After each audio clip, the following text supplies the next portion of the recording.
రోజు నాగర్ కర్నూలు జిల్లా ప్రధాన వార్తలు చూసినట్టయితే నాగర్ కర్నూలు జిల్లా అచ్చంపేట నియోజకవర్గంలో ఒక ప్రైవేట్ ఫంక్షన్ హాల్లో బీఆర్ఎస్ పార్టీ ఆధ్వర్యంలో ముఖ్య నాయకుల సమావేశం జరిగింది. మాజీ ఎమ్మెల్యే గువ్వల బాలరాజు తీసుకున్నటువంటి నిర్ణయానికి వ్యతిరేకంగా కూడా వాళ్ళంతా కూడా ఒక తీర్మానాన్ని అనౌన్స్ చేస్తూ ఎట్టి పరిస్థితుల్లో గువ్వల బాలరాజు మాకు చెప్పకుండా నిర్ణయం తీసుకున్నారని చెప్పేసి మేము మొదటి నుంచి కూడా బీఆర్ఎస్ పార్టీలో ఉన్నామని చెప్పేసి ఎవరికి కూడా బీఆర్ఎస్ పార్టీని విడిచిపెట్టి పోయే ప్రసక్తే లేదని, గువ్వల బాలరాజు వెంబడి అసలే పోయేదే లేదని చెప్పేసి కూడా వాళ్ళు తేల్చి చెప్పినటువంటి పరిస్థితి కనిపించింది.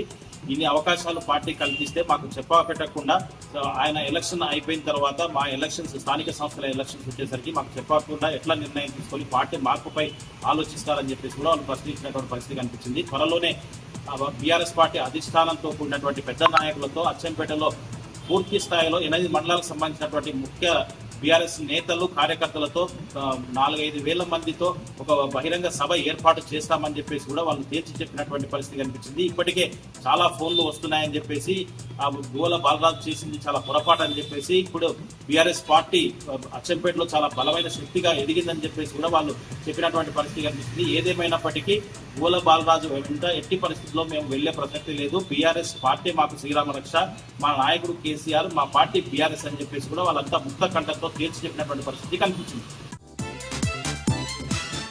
మరొక వార్త చూసినట్టయితే విద్యార్థులకు నాణ్యమైన విద్యతో పాటు భోజనం అందించడంతో పాటు మెనూ ప్రకారం పరిశుభ్రమైనటువంటి వాతావరణంలో పరిశుభ్రమైనటువంటి భోజనం అందించాలని నాగర్ కర్నూలు జిల్లా కలెక్టర్ గురుకుల పాఠశాల సంబంధించినటువంటి యాజమాన్యానికి ఆదేశించినటువంటి పరిస్థితి కనిపించింది.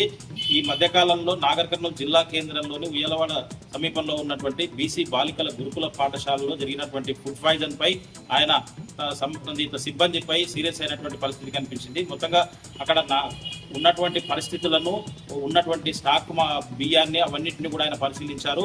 పిల్లలకు భోజనం ఎలా పెడుతున్నారని చెప్పేసి అవన్నీ కూడా పరిశీలించడంతో పాటు రికార్డులన్నీ కూడా పరిశీలించారు.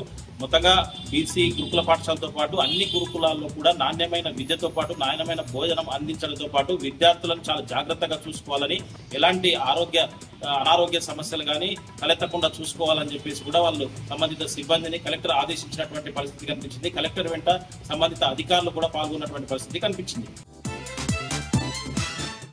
మరొక వార్త చూసినట్లయితే అచ్చంపేటలో మాజీ ఎమ్మెల్యే గువ్వల బాలరాజు తన నివాసంలో తన ముఖ్య అనుచరులతో కలిసి పార్టీ మార్పుపై అభిప్రాయ సేకరణ కోసం ఒక సమావేశం ఏర్పాటు చేయాలని నిర్ణయించారు. ఈ అభిప్రాయ సేకరణకు ముఖ్య అనుచరులు చాలా మంది కూడా ఆబ్సెంట్ అయ్యారు. మరి కొంతమందితో మాత్రం ఈ అభిప్రాయ సేకరణ పెట్టడంతో అక్కడ వచ్చిన వారంతా కూడా ఎట్టి పరిస్థితుల్లో బీఆర్ఎస్ పార్టీని మీరు వదిలిపెట్టి పోవద్దని చెప్పేసి, మేము బీఆర్ఎస్ పార్టీ వదిలిపెడితే మీ వెంట రామని చెప్పేసి కూడా అక్కడికి వచ్చినటువంటి 95% పైగా వచ్చినటువంటి వాళ్ళంతా కూడా తేల్చి చెప్పినటువంటి పరిస్థితి కనిపించింది.